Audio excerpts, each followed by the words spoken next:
Esta é a série Conversando sobre Indústria 4.0, a quarta revolução industrial, numa sequência de entrevistas com executivos e especialistas tratando de tecnologia, engenharia e produtividade.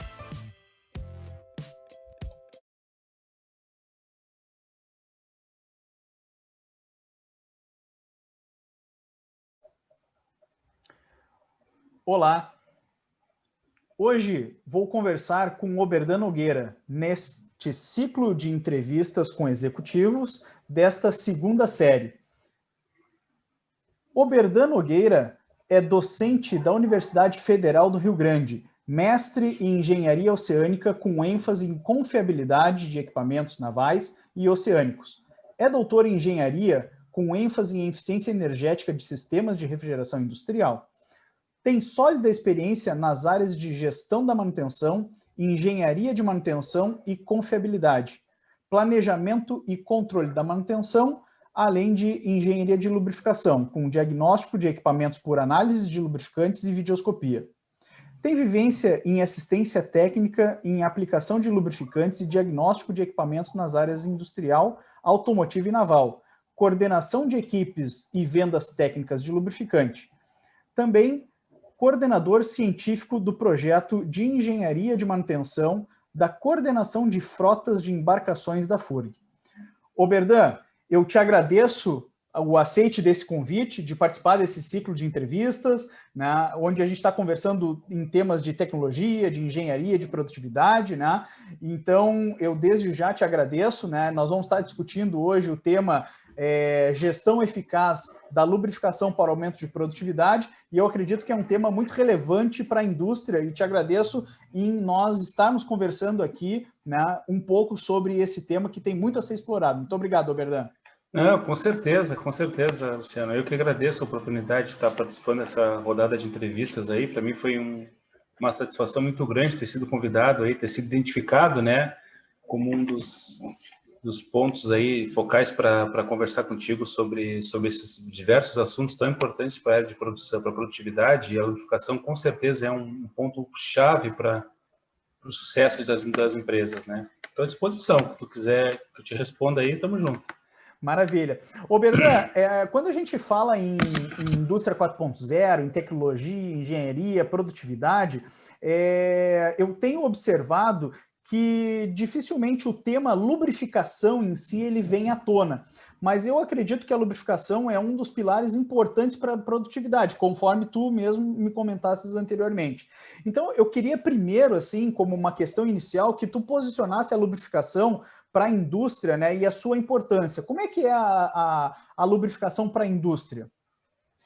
Bom, a lubrificação é uma das principais manutenções preventivas, né, que nós podemos aplicar nos equipamentos, né.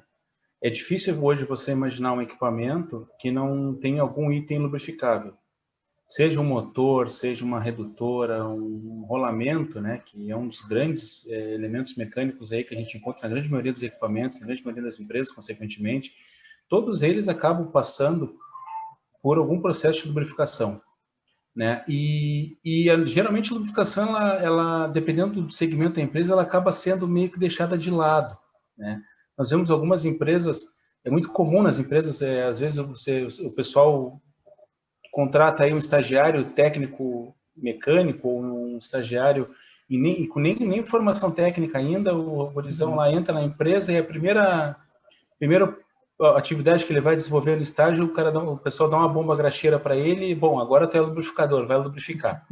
E isso acaba sendo meio que um paradigma na manutenção, porque a lubrificação é um ponto-chave no processo do sucesso da manutenção. Não adianta você tentar implementar confiabilidade na lubrificação, entrar com a indústria 4.0, se tu não tiver um bom plano de lubrificação, bem estruturado, com lubrificantes adequados, aplicados na frequência correta e nas quantidades corretas. E esse tipo de avaliação ela é importante, isso tem que ser levado em conta. Você não consegue implementar a confiabilidade, você não consegue melhorar o desempenho de equipamentos se você não tiver um bom plano de lubrificação, uma boa estratégia de manutenção, ou seja, de manutenção de lubrificação e, consequentemente, uma lubrificação eficaz. Oberdan, e aproveitando essa questão que tu traz, nessa consideração, eu já te pergunto o seguinte: O que é a gestão eficaz da lubrificação? A lubrificação, quando a gente fala em lubrificação, né, a gente fica pensando, eu preciso engraxar. Colocar graxa, graxa e óleo. Mas não é só isso. A gestão eficaz da lubrificação envolve outros aspectos também. Ela envolve, por exemplo, você saber fazer um correto manuseio e descarte de resíduos. O lubrificante é um resíduo químico, né? É um produto químico que precisa ser corretamente descartado. Né? A questão do monitoramento de condições também, uma ferramenta preditiva, né? Muito importante através da análise de lubrificantes usados. Então, nesse caso, você consegue ao estender a vida útil de lubrificante e também monitorar o equipamento, né? Numa condição de detectar falhas durante a sua operação, ao invés de ter que estar fazendo aquela famosa troca baseada no tempo, né? Então, você vai lá, cada 6 meses vai e troca o óleo. Pô, será que eu preciso trocar óleo a cada 6 meses? Será que se eu fizer uma análise do óleo e verificar que o óleo está em condições de operação ainda e o meu equipamento encontra-se em boas condições, será que eu não consigo estender esse período de troca de óleo? Então, são estratégias de manutenção aplicadas na lubrificação em que você consegue gerenciar o processo de lubrificação de maneira eficaz. Um outro exemplo clássico para isso, você utilizar lubrificantes de alta performance, né? Você trabalhar com graxas de alta qualidade, óleos sintéticos, por exemplo, onde aplicável, equipamentos de difícil acesso, por exemplo, você expor um lubrificador a um risco desnecessário, podendo utilizar dispositivos automáticos de lubrificação. Então, isso envolve uma gestão eficaz. Você agir, gerenciar o processo de lubrificação com a finalidade de conseguir maximizar o seu desempenho e, consequentemente, maximizar o desempenho da manutenção e, como consequência, aumentar a produtividade. Então, existem várias tarefas, várias ações que podem ser implementadas nesse sentido. Essa é a linha de raciocínio, digamos assim. Né? Entendi, Oberdan. E eu quero agora, pegando essa tua primeira resposta e essa resposta agora, eu estou pensando o seguinte, quando a gente pensa em indústria, normalmente nós pensamos o ativo, ele tem um índice de eficiência, né? Então, a máquina, o recurso, ele tem um índice de eficiência. Um dos componentes desse índice de eficiência, né, normalmente chamado de OEE, né? OEE. O OEE, né, um dos componentes é a disponibilidade do recurso. Disponibilidade, exato. Quando a gente fala em disponibilidade, um dos, vamos dizer assim, itens que está dentro de ter uma alta disponibilidade é a manutenção. E quando a gente fala de ter uma boa manutenção, uma manutenção básica, uma gestão de manutenção, um dos pilares dentro da manutenção é a lubrificação. É a lubrificação, exatamente. Então, perfeito, né, raciocínio, é isso aí. Para a indústria, né, que linka muito a eficiência, o OEE, né, tem uma relação direta, né, e vamos dizer assim, em níveis até chegar à lubrificação. Ou seja, a lubrificação é um dos pilares importantes para a produtividade, inclusive, né, Exatamente. É isso aí. Esse assunto é perfeito, Luciano, é isso mesmo. Então agora, né, numa linguagem mais técnica, eu queria que tu dissesse, né, essa relação, né, entre a lubrificação e a produtividade, né? Eu montei o raciocínio para quem está nos assistindo, né, linkar o OEE, né, com a lubrificação, né? Mas eu sei que, né, tu tem uma relação aí que pode me ajudar nesse conceito.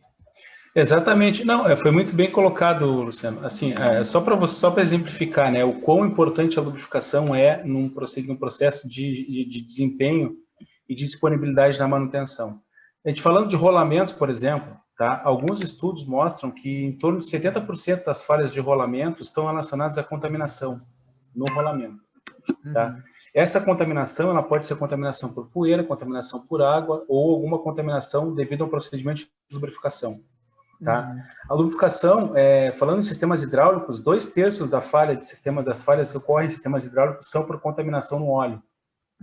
Tá? E uma gestão eficaz de lubrificação, você consegue monitorar com o nível de particulado no óleo e garantir que você tenha uma maior vida útil dos componentes do sistema hidráulico. Então, é possível, N outros fatores, tá, que envolvem a questão técnica da lubrificação como um dos motivos de indisponibilidade das linhas de produção. Então, uma boa parte dos modos de falha que a gente encontra nos equipamentos podem ter como causa a lubrificação. O exemplo do rolamento, como eu dei agora, o exemplo do sistema hidráulico também, quebrou uma bomba hidráulica, por exemplo, já aconteceu com a gente uma vez uma planta aqui, planta que a gente presenciou, né, que a gente trabalhava antigamente, na época de indústria aí. A gente chegou na fábrica de manhã para trabalhar, uma unidade hidráulica parada, central hidráulica completamente parada e inoperante, toda a linha de produção parada. A linha parada custava em média $50 mil a hora. Cada hora parada da fábrica custava $50 mil na época. Pensa, então hoje, convertendo para dar coisa de R$250 mil hora perdidos. Tá? E a linha já estava parada por 2 horas e meia. E o pessoal trabalhando na linha, os mecânicos trabalhando na central hidráulica, movimentando, mexendo e sangrando. E aí, num determinado momento, a central hidráulica voltou a funcionar. Simplesmente ela voltou a funcionar. O pessoal comemorou ali e tal, né? E aí eu, como trabalhava como engenheiro de manutenção na época, né? Cheguei no mecânico de manutenção que fez o reparo e perguntei, o nome dela Juvenal, Juvenal, o que aconteceu, cara? Por que essa central hidráulica parou e ela simplesmente não deu resposta? E agora voltou a funcionar, o que tu fez aí para resolver o problema? Ele, Alberto, eu não sei.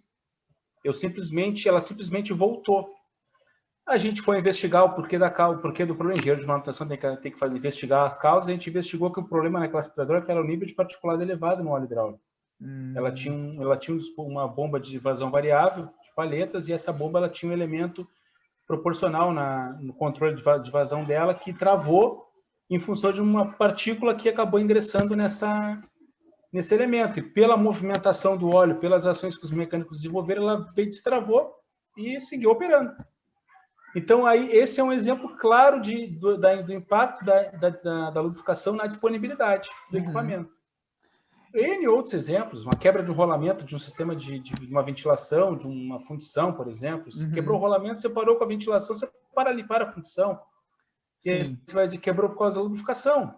2/3 das causas de falha têm relação com a lubrificação. Então, a lubrificação ela é fundamental nessa questão da disponibilidade.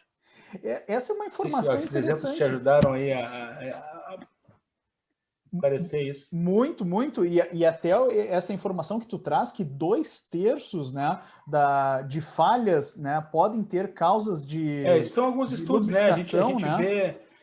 A gente vê alguns artigos mostram isso, né? Que em torno aí de 65% a 70% das falhas de enrolamentos têm relação direta com lubrificação. Até mais, dependendo do estudo. Tá? Porque tu tem a questão do lubrificante correto, né? Com viscosidade correta. Se está falando em lubrificação a graxa, tu tem o espessante usado na graxa, que também graxa não é tudo igual, que é um paradigma. Coloca aquela graxa azul lá. Cara, graxa não é tudo igual. Então, pode ter problema de compatibilidade de espessante, tu pode ter uma graxa com um óleo muito pesado, um óleo muito viscoso, uma graxa com óleo com viscosidade muito baixa, uma graxa com ativação incorreta, aplicação em quantidade incorreta. É muito comum também o pessoal socar graxa no mancal até ver o mancal sair com graxa pela vedação. É outro paradigma que é completamente equivocado, não se lubrifica desse jeito, se calcula a quantidade correta de graxa. Então, a lubrificação ela tem alguns paradigmas que são coisas de décadas anteriores, que acabam jogando a disponibilidade para baixo, né? Infelizmente, acabam afetando. Se um rolamento duraria 2 anos ou 3 anos, uma lubrificação adequada, ele vai durar 6 meses. Sim. Com uma lubrificação mal aplicada. E aí o pessoal que é mais antigo de fábrica vai dizer assim, não, mas isso sempre foi assim.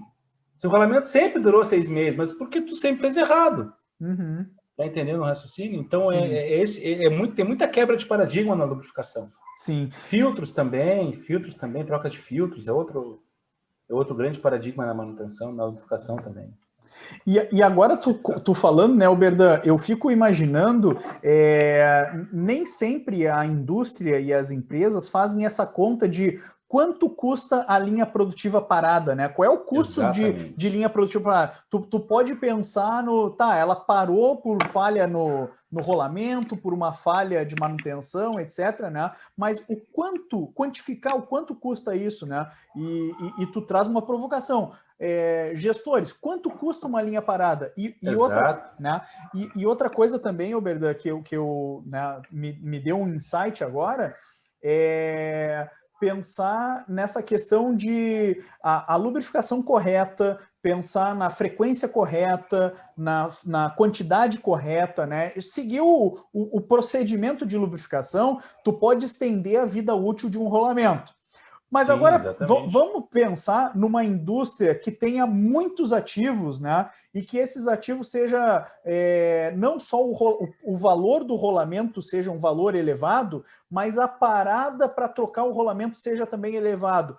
Quanto Sim. de potencial tem em vamos lá, vou falar em controle de custos, né? Mas é uma redução direta, né? De fazer uma gestão Sim, básica de lubrificação, né? Então, são sim, sim. coisas interessantes que tu está trazendo esses insights aqui, né, Alberdan? Sim, sim, sim, exatamente, é isso mesmo. A lubrificação ela tem relação direta com essas questões todas de disponibilidade de planta, de OEE, né?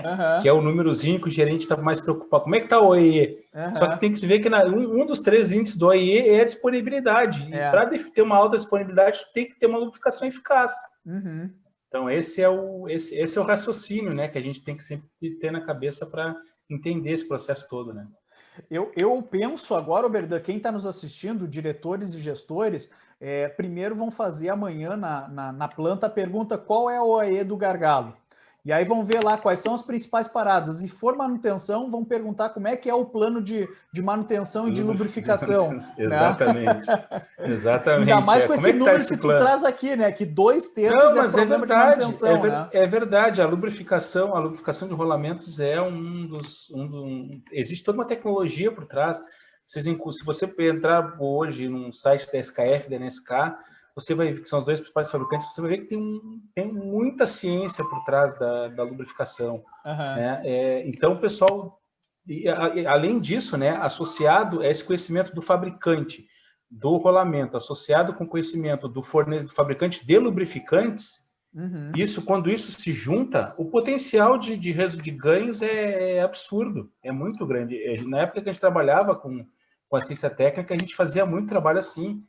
A gente chegava nas empresas e o pessoal tinha problemas sérios de lubrificação, rolamento aquecendo, rolamento quebrando, rolamento com escorrimento de óleo lubrificante, o rolamento lubrificado a graxa com escorrimento de óleo pelo mancal, e a gente ia investigar e verificava que ou estava sendo usada a graxa inadequada, ou estava sendo usado o intervalo de lubrificação estava errado, ou de repente o pessoal podia estar aplicando uma quantidade inadequada de graxa no mancal.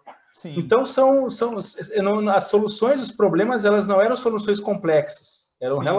Geralmente tu ter um bom lubrificante aplicado na condição correta, no intervalo correto, tu já conseguia, e a gente se deparava com situações muito situações assim de problemas recorrentes, do pessoal chamar fulano, chamar Beltrano, e o pessoal colocar lubrificação automática e fazer um monte de melhorias e o problema continuar.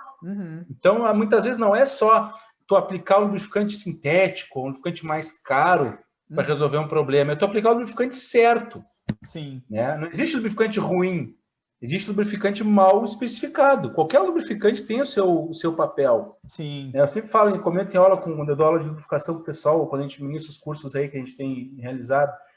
Pessoal, a gente fala muito das graxas e tal, e tem um espessante de graxa, que é graxa de cálcio, né, que é um espessante bem comum, que é um espessante mais barato, menos resistente à temperatura, menos resistente à carga, mas ele tem uma resistência à água altíssima.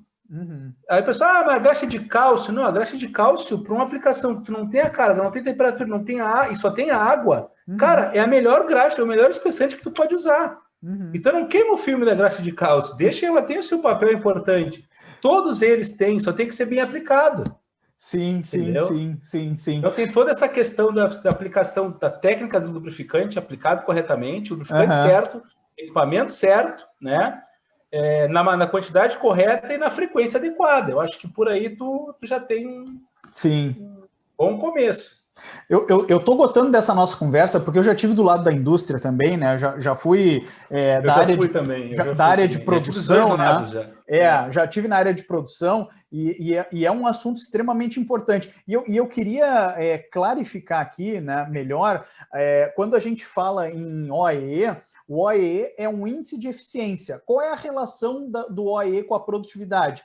Ora, é que o OEE no gargalo é que dita a capacidade da fábrica. Quanto maior o meu OEE no gargalo, maior vai ser a produtividade, por exemplo, medida em produtos por por homem, produtos por dia, né, ou outra medida de produtividade que a empresa utilize, né? Então, essa relação, né, do OEE no gargalo com a produtividade da fábrica, é uma relação direta. E outra coisa, Oberdan, agora, né, que tu tá me ensinando aqui, né, tu tá nessa troca, né, é um bate-papo, não tem sim. A troca ela é recíproca, tô aprendendo muito contigo também.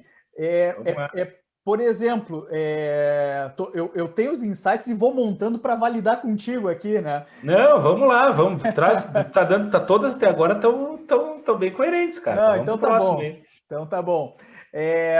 Eu estou entendendo que a lubrificação, né, é um pilar básico. E aí eu vou fazer uma relação quando a gente fala de indústria 4.0. Muitas vezes a gente fala de indústria 4.0 em inteligência artificial, em tecnologia para sensoriamento, em tecnologia para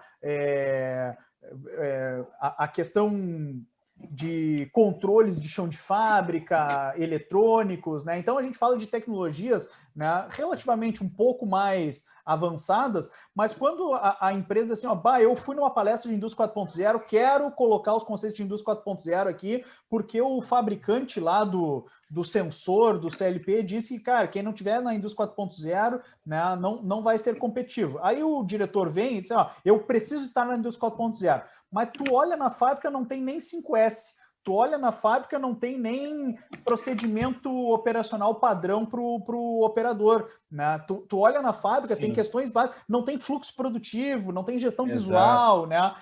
Tu olha coisas básicas, assim, antes de nós ir para aquela tecnologia mais avançada, vamos fazer aqui o 5S, a gestão visual, o feijãozinho com arroz bem feito primeiro, com arroz bem feitinho primeiro, né? Para nós chegar nos níveis de maturidade analítico avançado da indústria 4.0. E o que eu estou entendendo é que a lubrificação é o 5S da disponibilidade, né? É um dos pilares básicos, onde deveria começar, né? É um dos pilares básicos. Sim, assim como a gente também enxerga outros pilares importantes, né? Saindo um pouquinho da lubrificação, a lubrificação é um dos pilares, mas um planejamento de manutenção bem estruturado também é um grande pilar. A gente sabe que para qualquer tratamento de dados, qualquer levantamento de indicadores, isso tem que ter um fluxo de ordem de serviço funcionando bem, redondinho, inclusive com a lubrificação embutida nesse fluxo de ordem de serviços, né? Você ter planos de manutenção funcionando dentro de um sistema informatizado, de preferência, né? Um ERP, um EAM, ou um CMMS, que são sistemas informatizados para gestão, né? Então, são planos básicos de manutenção, pelo menos. A gente chama de plano básico aquele plano que geralmente é feito baseado no manual do fabricante, com uma outra recomendação, mas uma coisa mais inicial mesmo. Para aí você começar a formar um histórico confiável, né, um histórico de manutenção, gerar dados para fazer uma posterior análise. Aí sim, aí tu tendo um bom histórico, tu tendo uma condição dos equipamentos monitoradas, tu consegue, né, a partir de análise estatística e análise de dados mesmo, tu consegue otimizar esses planos de manutenção, usando, por exemplo, confiabilidade, distribuição de Weibull, né, que é uma ferramenta fantástica para você predizer a vida de equipamentos também, né? A gente fez trabalhos nessa área também aí, bem interessante. Inclusive, eu tive a oportunidade de apresentar um trabalho no Simpósio Internacional de Confiabilidade lá em Salvador, que o tema da palestra era a lubrificação centrada em confiabilidade. Né? Porque a gente fala muito em confiabilidade, só que a gente pensa confiabilidade, quando eu falo confiabilidade aqui, tu pensa, o teu equipamento é confiável ou não é confiável? Uma vez eu perguntei isso para um gerente numa reunião na universidade aqui, com um projeto de parceria que a gente estava desenvolvendo. Vocês medem a confiabilidade dos equipamentos de vocês? E esse diretor falou, não, nossos equipamentos são confiáveis. A gente confia nos nossos equipamentos, mas a pergunta que eu fiz não era uma confiabilidade qualitativa, intrínseca ou subjetiva, era confiabilidade medida. Sim. A partir de histórico, de dados de vida dos equipamentos, de dados de falha dos equipamentos. Quando ele me respondeu, eu disse, não, tu não mede confiabilidade, então vocês estão num patamar mais abaixo, então a gente tem que trabalhar com a base, o alicerce. E a lubrificação, com certeza, é um dos grandes alicerces de uma manutenção eficaz. De um alavancamento da produtividade, com certeza. Legal, Berdan, legal. Muita coisa boa. E aí, tu já deu umas pinceladas aqui, e eu queria te perguntar o seguinte, agora eu quero linkar lubrificação com indústria 4.0. Que tecnologias, que se fala muito em tecnologias habilitadoras, né? Tem se falado bastante em tecnologias habilitadoras para a indústria 4.0, tu enxerga que tem relação e aplicação na área de manutenção, Oberdan, como, por exemplo, sensoriamento, IoT, inteligência artificial, machine learning, big data, né? Hoje, entendi. Hoje a gente, eu vou te dar alguns exemplos, tá? Trabalhos que podem ser desenvolvidos. Aqui na universidade, nesse projeto que eu participo como coordenador científico, que é o projeto de gestão, engenharia de manutenção na coordenação da frota de embarcações, né, da universidade. A universidade tem 3 embarcações, né, tem uma lancha e tem 2 navios, um navio pesquisa, um navio oceanográfico de pesquisa e um laboratório de ciências flutuantes. O navio oceanográfico, o navio Atlântico Sul, tu deve ter conhecido ele, pelo menos eu ouvi falar, tá? Ele é de 1973, tá? Então, imagina um motor de propulsão, um motor só, tá? Com um motorzinho de 8 CV, 8 pistões em linha, da MWN, um motor completamente antigo, muito antigo, totalmente analógico, nada digital. Em paralelo, eu tenho uma embarcação, um laboratório de ensino flutuante que foi entregue para a universidade em 2017, que tem 4 motores eletrônicos. Tá? Então, eu tenho cenários completamente distintos aqui. Tem uma embarcação que ela é altamente moderna, e aí ela é toda sensoriada. Se der um problema no motor, eu tenho que chamar a Scania aqui, porque a gente não consegue resolver, porque dá o erro 17. Caramba, que erro é esse? Chama, o que eu vou fazer? E aí o sensoriamento, nesse caso dessas embarcações, ele é muito importante. A gente tem aqui, a gente está trabalhando agora, orientou inclusive um projeto de graduação aqui na engenharia mecânica, que era justamente para conseguir fazer uma comunicação desse sensoriamento atual da embarcação, dos motores, e jogar isso para o nosso sistema informatizado que a gente desenvolveu no projeto também, que a gente chama de Sigman, que é um sistema informatizado de gerenciamento da manutenção. E a gente conseguir monitorar online as temperaturas, pressões dos motores através desse sistema em terra. Entendeu? E melhor ainda, a gente está fazendo um estudo agora para automatizar o motor do Atlântico Sul, de 1973.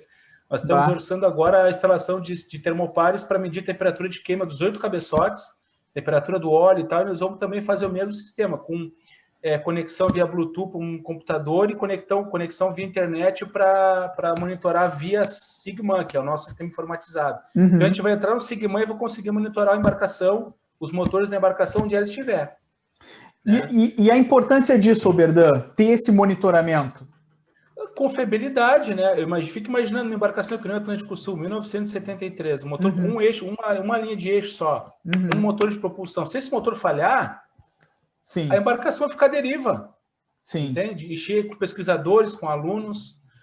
Esse é um exemplo naval, mas a gente tem outros exemplos. Eu vou dar um exemplo de uma outra empresa que a gente atendia na época que trabalhava nessa área de assistência técnica, uma empresa da região de Grande Porto Alegre, fabricante de implementos agrícolas, tratores. O óleo que era usado para abastecimento, preenchimento dos comandos finais dos tratores, ele era monitorado online com um contador de partícula óptico. Então, a gente sabia o nível de contaminação do óleo que estava sendo usado para abastecimento dos comandos finais dos tratores. Outro exemplo clássico para isso, rolamentos, né? Existem sensores hoje, a gente estava orçando um sistema de sensoriamento para instalar em um dos nossos motores aqui de uns navios, com sensores de vibração que a gente consegue monitorar online a questão do espectro de vibração dos rolamentos. E existe alguns espectros, um espectro especificamente, um formato de espectro de vibração que ele corresponde a uma falha na lubrificação. O pessoal costuma chamar de tapete, o tapete de lubrificação. Quando aparece o espectro que parece um tapetinho, assim, com picos pequenos de vibração, ele sugere que seja falha de lubrificação. Então, você poder ajustar o teu intervalo de lubrificação baseado numa condição de análise de vibração é um outro ótimo exemplo para o sensoriamento, onde o sensoriamento pode implementar e aumentar a confiabilidade de equipamentos. Sim. Respondi a tua pergunta, acho que é por aí. Não, justamente, né, Oberdan, a ideia era trazer alguns casos, né, e tu trouxe, né, diversos aqui, né, de aplicação de ferramentas porque a gente vê falar, a gente tem visto na literatura, né, tá bastante difundido agora a questão do IoT. E aí o IoT, né, ele pode ser usado também para questão de manutenção e para questão de lubrificação, né? Esse é o que tu está trazendo agora, né? Quanto mais informações, né, nós soubermos sobre os parâmetros do motor, os parâmetros do ativo, né, da máquina, do rolamento, né? Quanto mais parâmetros de vibração, de temperatura de óleo, isso, né? pressão do óleo, exatamente. Pressão do óleo, né? Talvez, né? Deslocamento de eixo, né? Vamos sim, lá, sim, algumas coisas. Tu pode montar correlações matemáticas e até um algoritmo, né? Pode te dar insights de, olha, o tempo de vida útil restante baseado num histórico de falhas, num histórico de erros, né? Exato, exato. É possível, é possível. Tanto com a questão de algoritmos, quanto aplicando confiabilidade, né? A engenharia de confiabilidade, ela tem essa função também, né? A partir de um histórico de vida que tu tem de um equipamento, tu pega esse histórico, tu modela estatisticamente de acordo com uma distribuição de probabilidades e tu consegue determinar a probabilidade de falha desse equipamento em um dado período de tempo, ou então a confiabilidade desse equipamento para um dado intervalo de tempo. E aí você usa para definir intervalos ótimos de manutenção preventiva e preditiva, por exemplo. Sim. Entendeu? Vou dar um exemplo clássico que aconteceu, que foi da minha dissertação de mestrado, inclusive. Nós tínhamos um banco de dados de análise de lubrificantes usados, de motores de embarcações da área, embarcações tipo PSV, embarcações que fazem transporte de suprimentos para as plataformas de petróleo na Bacia de Campos. Certo. Uma certa empresa lá nos disponibilizou os dados. O que a gente fez? A gente monitorou, a gente pegou esse banco de dados que tinha quase 10 anos de análises e a gente fez uma análise de confiabilidade e definiu um intervalo ótimo de preventiva nos motores, baseado no resultado da análise de óleo. Sim. Então, tudo isso, todas essas informações, elas servem para predição, né? Para prever falhas, né? Tanto questão de algoritmos computacionais, questão de estatística, tudo isso serve para aumentar a confiabilidade, né? Então, essa que é o grande trabalho da engenharia de manutenção e da engenharia de lubrificação, voltando com esse foco de indústria 4.0, é a gente procurar colocar um turbante na cabeça e começar a adivinhar as coisas. Não é adivinhação, não. É método, é estatística, né? Tinha um gerente que falou, pô, mas tu é engenheiro ou tu é pai de santo? Porque aconteceu um caso interessante uma vez, a gente fez um estudo de confiabilidade e a gente definiu, enquanto vai quebrar nessa semana. Pelo histórico, a probabilidade de falha dele é muito alta, a chance de falhar é mais de 50%. Não, porque se a gente vai parar daqui a 2 semanas só, porque vai chegar lá e tal. Na tal semana que a gente estatisticamente disse que poderia falhar, falhou. E o cara, pô, tu é pai de santo ou tu é engenheiro? Não, cara, é estatística, não existe, não tem, é matemática, não sou eu, é a matemática que está dizendo. Sim. Aí o cara diz, eu tive azar. Como eu sou azarado, eu não tive sorte. Não é sorte, não. Nesse caso, não é sorte. Tem gente que usa esse artifício, que azar, né? Quebrou. Não existe azar, existe falta de aplicação das técnicas, dos métodos corretos, né? Sim, sim, sim. Legal, Uber, legal. E aí eu quero te fazer uma pergunta relacionada também à lubrificação, mas para tu falar para nós de um outro tema que é também central na indústria. Qual é a relação da lubrificação com a eficiência energética, Alberdan?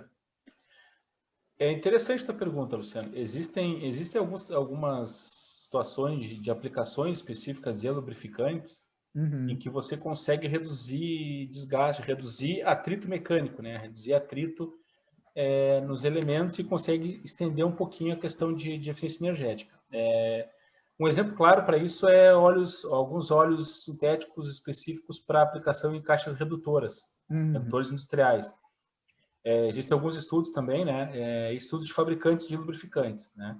Que dependendo do tipo de lubrificante que tu utiliza, tu consegue estender de 3 até 5% reduzir o consumo de energia elétrica, né, de 3 a 5%, utilizando um lubrificante sintético, dependendo da base, lógico, com critério, em relação à utilização de um óleo mineral, né? E isso você consegue verificar pela corrente elétrica do motor, né? O motor de acionamento da redutora, ela trabalha com uma amperagem um pouquinho mais baixa, uma corrente um pouquinho mais baixa. e aí tu consegue reduzir o consumo de energia elétrica pela redução da corrente elétrica no motor.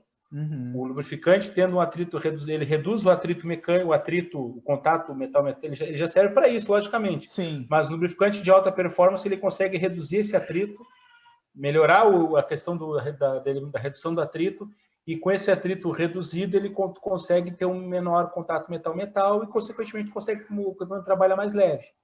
Entendi. Né? Não só o atrito mecânico, mas também o atrito fluido, né? O próprio óleo em si, ele também necessita, né, de gastar energia para conseguir movimentar e fazer o que ele desempenha o papel dele também, né? Então, todo esse consumo de energia, ele acaba sendo reduzido se tu trabalhar com lubrificante de alta performance em algumas aplicações. E o caso de redutoras é um exemplo clássico disso. Você consegue reduções significativas aí. Eu acho que 3 a 5% de economia trocando óleo, cara, é bastante economia, se for avaliar, né? Sim. É isso. Acho que essa seria uma das boas aplicações da redução da questão da eficiência energética na lubrificação. Legal. Outras possíveis também seria você trabalhar com óleo, com lubrificantes que tu consiga... Todo o foco da questão da eficiência energética é você reduzir atrito fluido, né? E conseguir, consequentemente, ter uma movimentação mais suave do equipamento. E aí, com lubrificantes de alta performance, você consegue isso. E tu falou nesse número 3 a 5%. Esse 3 a 5% na troca do lubrificante é em redução de consumo do ativo, Berdan? Consumo de energia elétrica. Consumo de energia elétrica no equipamento. No equipamento. Foi feito um estudo numa caixa redutora, acho que, se não me engano, foi um laboratório, foi um grande fabricante de lubrificantes do mercado, aí fez um trabalho semelhante, colocou um óleo mineral adequado para aquele equipamento, depois colocou um óleo sintético para a mesma aplicação. Sim. E mediu a amperagem, a corrente elétrica nos motores nas duas condições. E chegou à conclusão de que poderia chegou até 5% de economia. Entendi. Legal. E essa relação é interessante porque hoje eu tenho observado, Berdan, muitas das empresas elas estão em busca de uma gestão eficaz de custos, né? E essa gestão eficaz de custo, ela tem relação direta com a eficiência energética. Quando a gente fala em 3%, né, existem empresas que têm faturas de energia muito elevadas, né? Então, vamos pensar numa fatura, para simplificar a conta, né? Numa fatura de 100 mil reais, né? Que a questão de motores, a questão motriz, represente lá metade desse valor, 50 mil, por exemplo, né? Quando a gente pensar em 3%, né, é um valor significativo. Com esses 3%, né, que tu consegue otimizar, né, tu pode estar fazendo um plano de investimento de troca de lubrificantes sequenciando, né, a questão de plano de manutenção e botando... Porque, naturalmente, talvez seja um pouco mais caro, né, o lubrificante, mas ele traz eficiência energética. Então, com os ganhos das primeiras implementações do lubrificante, né, tu pode ir fazendo vamos dizer, a sequência da troca, né, para os outros ativos. E não só o ganho não está só na eficiência energética, né, Luciano? O ganho está porque geralmente tu consegue redução de atrito, consegue redução de desgaste. Sim. Né? O equipamento, a gente presenciou, eu cheguei a fazer um estudo não voltado para eficiência energética, mas voltado para desgaste. Sim. Numa caixa redutora, uma redutora planetária de grande porte, em que ela apresentava um nível de particulado na hora de 300 a 400 ppm, sendo for ppm de ferro aparecendo a cada 2, 3 meses no óleo. E a gente colocou um óleo sintético de alta performance e o nível de desgaste reduziu para 50, 60 ppm. Então, redução do desgaste. Sim. Claro, o equipamento vai trabalhar mais solto, né? Consequentemente, eu vou ter... a gente não monitorou isso, mas eu tive algum ganho. Além disso, eu consigo estender o intervalo de troca também. Enquanto a gente está falando de um óleo lubrificante mineral que vai ter uma duração lá dependendo da aplicação, lógico, é difícil estimar, mas 1 ano, 1 ano e meio, dependendo do equipamento, um óleo sintético eu consigo trabalhar 5, 6 anos. Até mais, dependendo. Se eu monitorar, se eu trocar o óleo baseado pela análise só, eu estendo a vida útil do óleo ao máximo. Sim, entendeu? sim. Que é um outro paradigma, né? Ah, o fabricante manda trocar o óleo a cada 8.000 horas, ou a cada 800 horas ou um ano. Deu um ano, o cara vai lá e troca o óleo. Para quê? Se eu tenho como monitorar, hoje uma análise de óleo custa R$ 60 aí no mercado. Uhum, uhum. Claro, existem níveis diferentes de monitoramento. Existem empresas que fazem monitoramento mais... faz a análise, manda o resultado e tem que meio que gerenciar isso. Outras não, outras te emitem um laudo bonitinho, com o que tem que se fazer, né? Sim, Uma análise que tu vai pagar, mesmo que tu pague uma análise de melhor qualidade, vai se pagar, sei lá, 150 a R$ 200, sim. né? Para um equipamento, às vezes centrais hidráulicas com 5.000 litros, Uhum. né? Tu vai estar trocando óleo anualmente porque o fabricante recomenda, sendo que tu pode estender o período de troca do óleo sem ter prejuízo. É uma economia grande, no final das contas, tanto com o óleo quanto o monitoramento do equipamento, porque tu está verificando o desgaste do equipamento através da análise, pode tomar alguma medida corretiva, né? Entendi.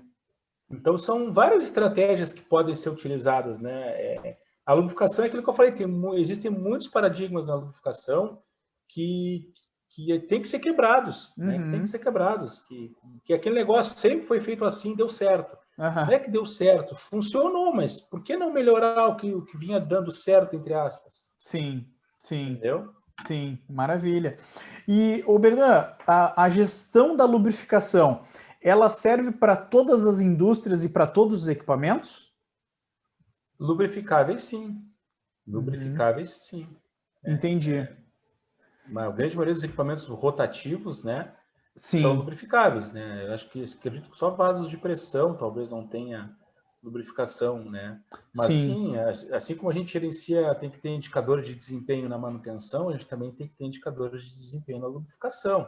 Uhum. Assim como a gente tem que ter um planejamento e controle da manutenção, a gente precisa ter um planejamento e controle da lubrificação também. Uhum. Se eu vou emitir uma ordem de serviço para fazer uma troca do rolamento, eu também vou emitir uma ordem de serviço para fazer uma troca de óleo, para fazer uma análise de lubrificante, né, ou para fazer uma inspeção de nível, verificação de nível, por exemplo, de óleo. Uhum. Então, são ações de lubrificação que são ações de manutenção, na verdade, Sim, né, que sim. fazem parte da manutenção. E, inclusive, é um outro problema, né? A gente vê muitas empresas que tratam a lubrificação de forma diferenciada. Eu trabalhei numa empresa, prestei serviço para uma empresa uma vez que os caras trabalhavam com SAP, né? Uhum. RP é muito conhecido no mercado, grandes empresas utilizam aí, né? Uhum. E a lubrificação era feita pelo Excel. Eu falei, mas por quê? Por que a lubrificação está no Excel se vocês têm todo o plano de manutenção dentro do módulo PM do SAP?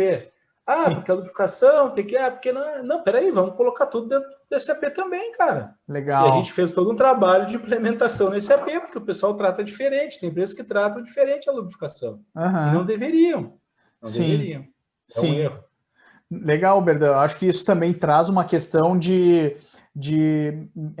ferramenta, né, de gestão. Pode utilizar o próprio ERP da empresa como uma Sim, ferramenta sim. de gestão para lubrificação e para manutenção também, Claro, né? claro, lógico, exatamente, pode sim. Deve, inclusive, né? Sim, Ficar toda a é, informação num único sistema, num único ERP. sim, Não faz sim, sentido ter sistemas independentes para gerenciar isso. Né? Não sim. faz sentido. Oberdan, como é que tu tem visto o tratamento da lubrificação na indústria, né? Em termos de maturidade, né? Se nós pensarmos assim, na indústria como um todo, tu tem visto que ainda é básico, é incipiente o tratamento com a lubrificação, ou a gente já está num patamar intermediário, ou a gente está num patamar elevado de gestão da lubrificação? Como é que tu tem visto isso na indústria?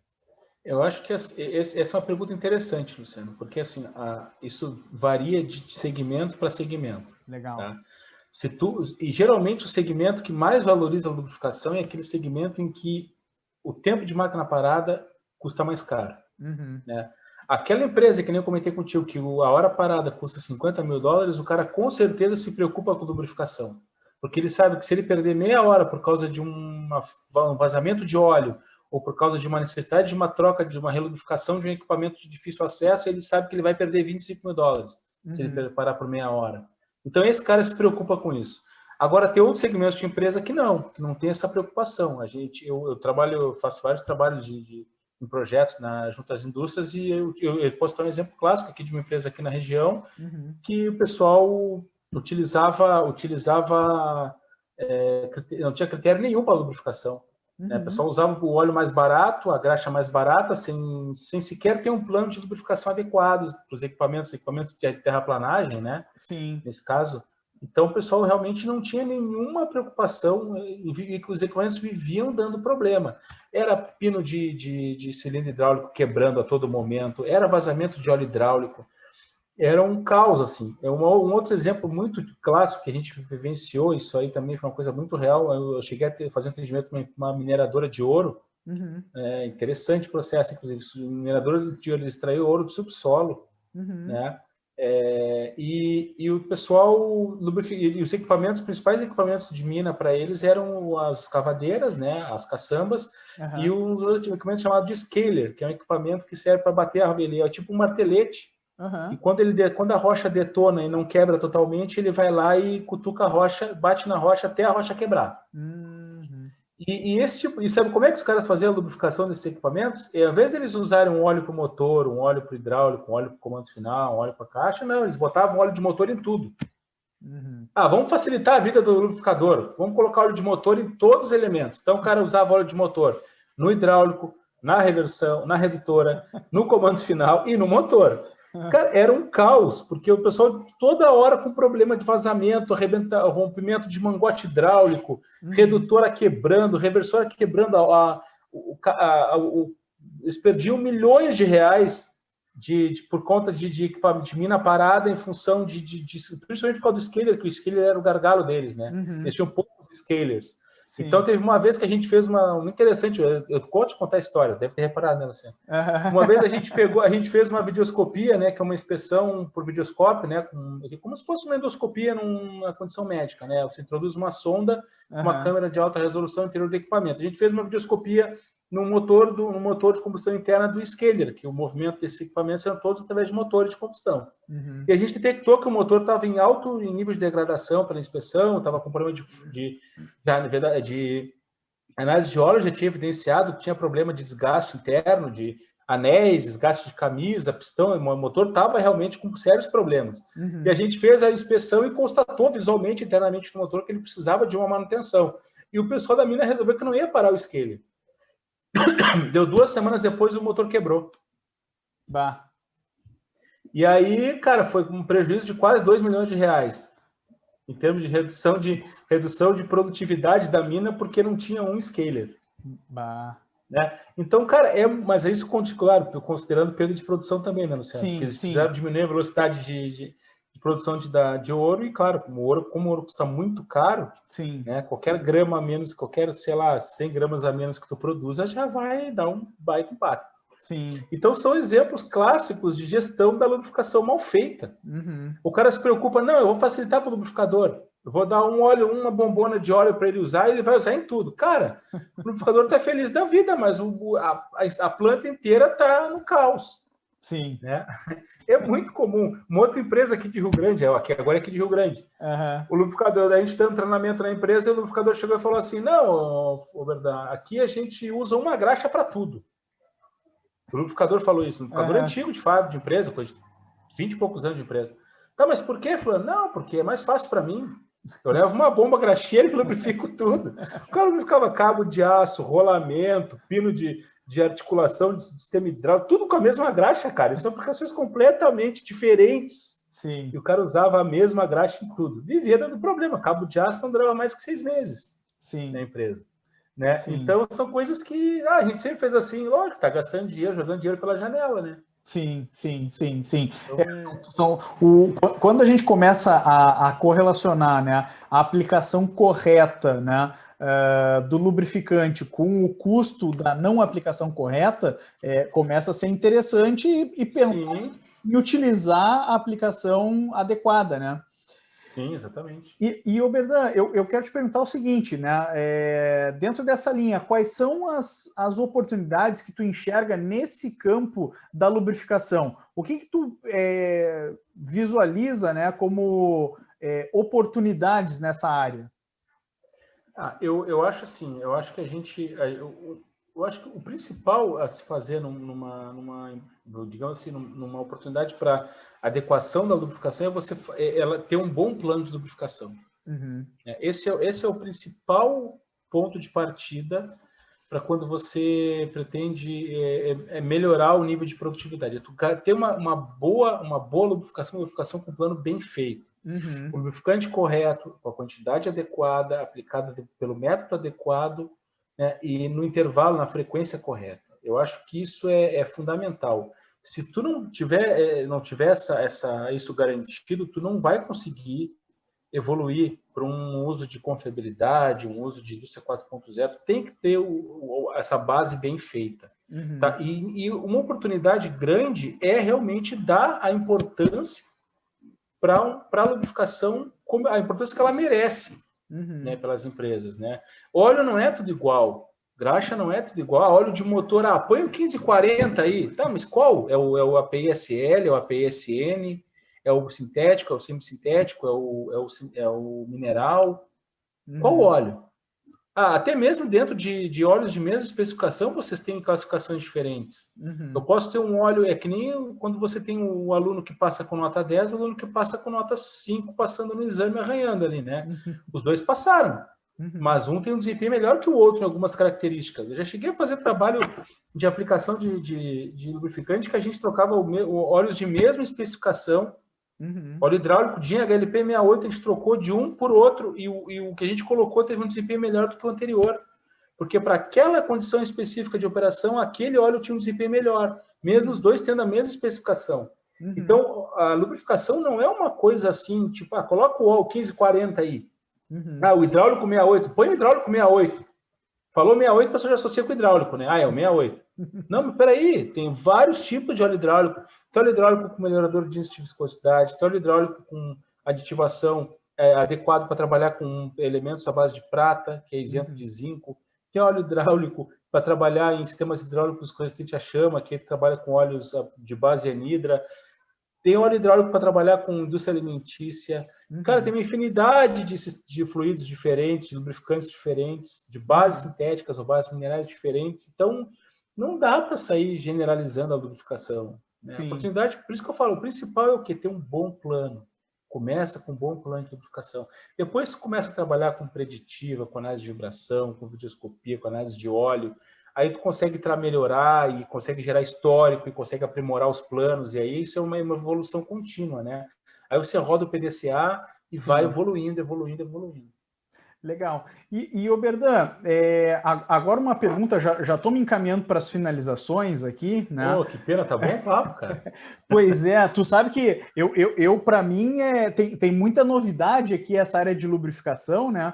Mas legal. Eu costumo dizer, eu tenho aproveitado bastante essa conversa, né, com executivos e com especialistas, né? Porque traz muitas perspectivas diferentes, muitos assuntos novos, né? E para mim tem sido muito bom, né, essas conversas, né? E mais uma vez, né, embora a minha área é engenharia mecânica, né? Eu sou engenheiro mecânico de formação, né? Mas é um assunto que a gente tem lá na academia, na faculdade, e depois, se tu não tem contato, né? Tu não tem vamos lá, esse olhar que tu tá trazendo de importância, né, para dentro da indústria, né? Sim, e eu diria mais até, Luciano, eu diria assim que mesmo na academia a gente não aprende um 20avo do que a gente realmente precisaria saber de lubrificação quando vai para a indústria. Te digo com certeza isso, cara. A gente aprende na academia ali, é o básico do básico. Quando a gente entra no mercado e começa a trabalhar com isso, a gente vê que é um universo desafiador, bonito para quem gosta, né? Sim. É gostoso trabalhar com lubrificação, eu sempre gostei, sou suspeito para falar. E Oberdan, como é que se organiza a área de lubrificação dentro da empresa? A gente já entendeu, né, que a lubrificação é importante, que o começo é um bom plano de manutenção, de lubrificação, né? E depois isso vai amadurecendo com ferramentas, com técnicas, com análises, né, até gerar um histórico de dados que tu possa tomar decisões e fazer aplicação estatística para enxergar em que momento vai falhar. Então, fazer toda essa jornada, né? Esse seria o caminho. Mas como se organiza, né? Como é que se organiza essa área de lubrificação dentro da empresa? Tem que começar, minha opinião, tá? Essa minha vivência profissional aí que eu tive nessa área aí, que tenho tido contato até hoje, né? Graças a Deus eu não me afastei, apesar de entrar na academia, eu não me afastei do mercado. Uhum. É você ter um bom inventário dos equipamentos, Uhum. né? Identificar que equipamentos você tem na mão para conduzir, né, em termos de gestão.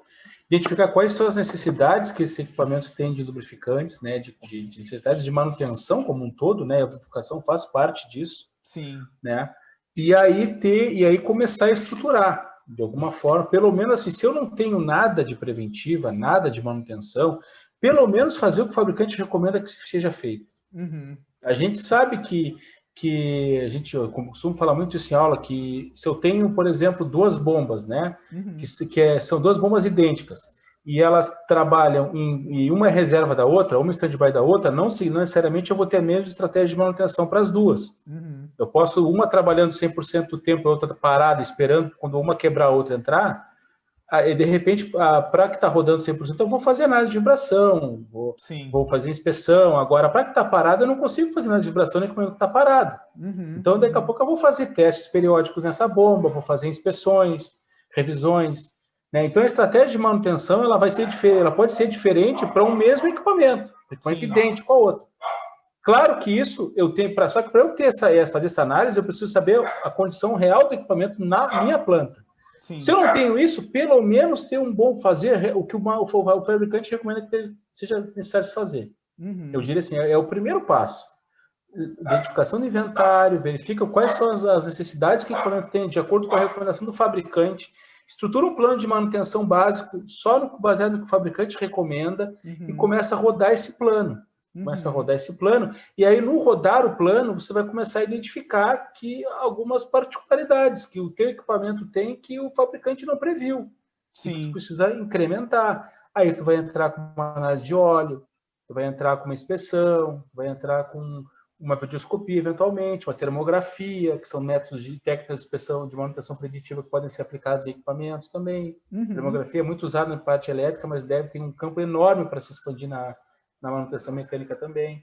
Então, são métodos, técnicas que você consegue ir aprimorando, e isso tudo, em paralelo com isso, você ter registro, né? Sim. Você fazer o planejamento, rodar, né, redondinho, tudo registrado, tudo com histórico, para começar a formar essa base de dados para escalar. E aí você vai escalando os patamares, né?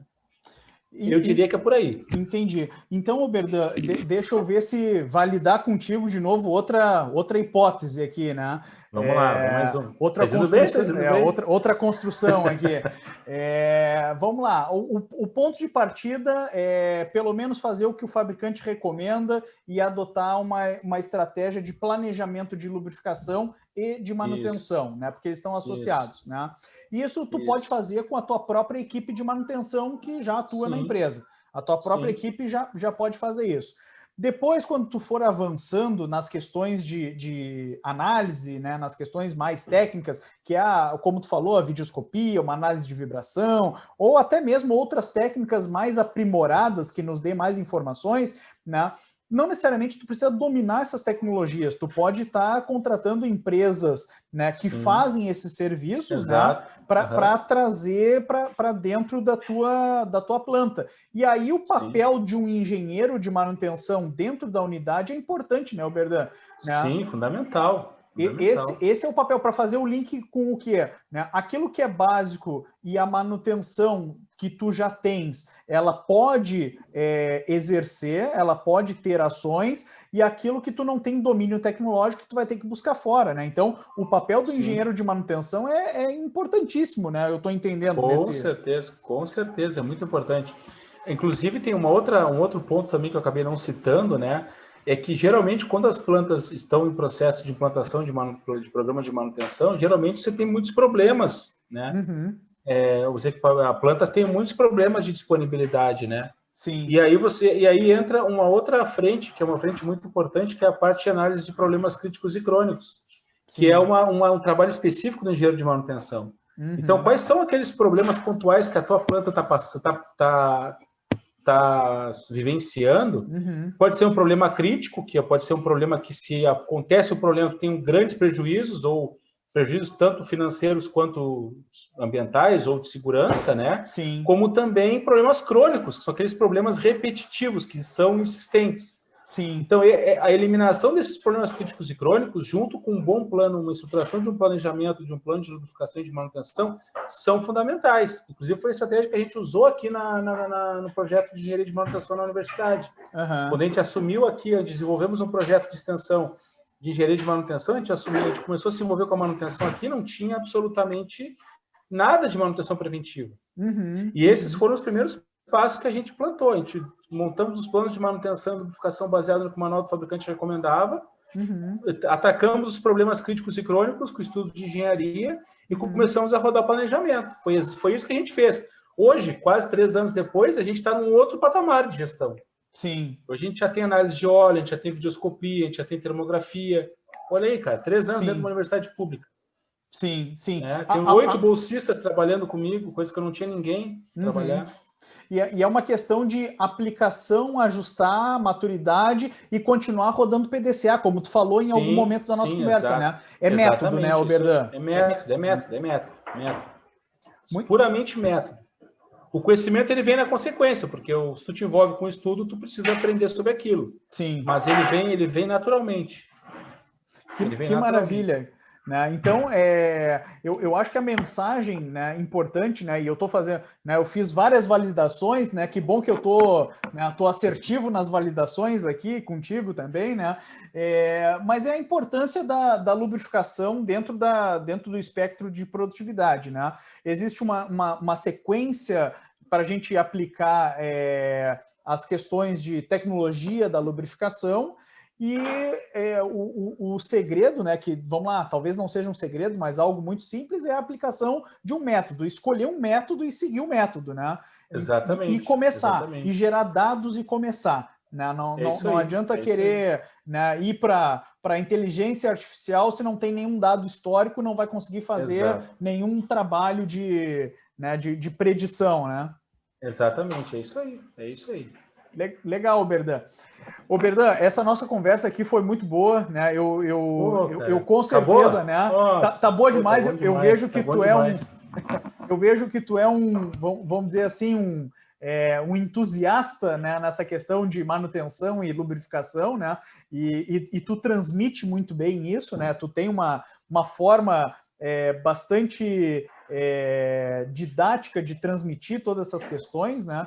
Então, acho que muito legal para quem nos assistiu, né, receber tamanha informação, tanta informação, porque quando a gente pensa em lubrificação, eu vou te dizer com experiência de indústria, né?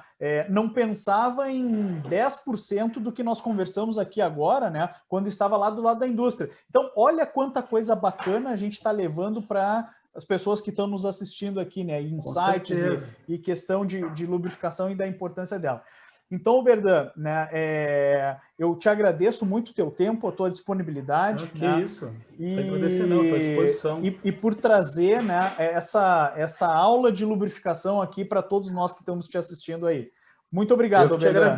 Eu que te agradeço, Luciano, pela oportunidade. Foi muito bom o bate-papo, pena que está acabando, né? Mas é isso, cara. Estou à disposição. Precisar aí, estamos à disposição. Um abração aí. Então tá bom. Um abraço, gente. Muito obrigado. Obrigado, gente.